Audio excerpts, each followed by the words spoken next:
এক ছেলে গাছ থেকে আম চুরি করে খাইছে। তখন সেই ছেলেকে এলাকার লোকজনেরা হুজুরের কাছে ধরে নিয়ে এসে বলছে, হুজুর এই আম চোরের বিচার করে দেন।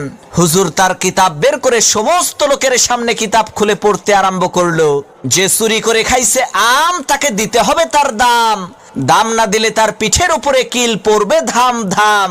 হুজুরের কিতাব শুনে এলাকার লোকজন সেই ছেলেটিকে কয়েকটা চর থাপ্পড় মেরে বিদায় করে দিল। আল্লাহর কি কুদরত!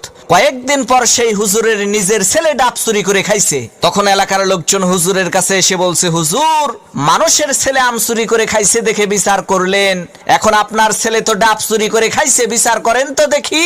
লোকদের কথা শুনে হুজুর তার কিতাব বের করে বলল, ভাইরা আমার, কিতাবে লেখা আছে যে চুরি করে খাইছে ডাব তার হয় নাই কোনো পাপ। তখন এলাকার লোকজন বলল, হুজুর বুঝলাম ডাব খাইলে পাপ নাই, কিন্তু আপনার ছেলে তো একেবারে পাকা জোনা খাইছে। হুজুর তখন কিতাব থেকে পড়লো, যে খাইলো জোনা তার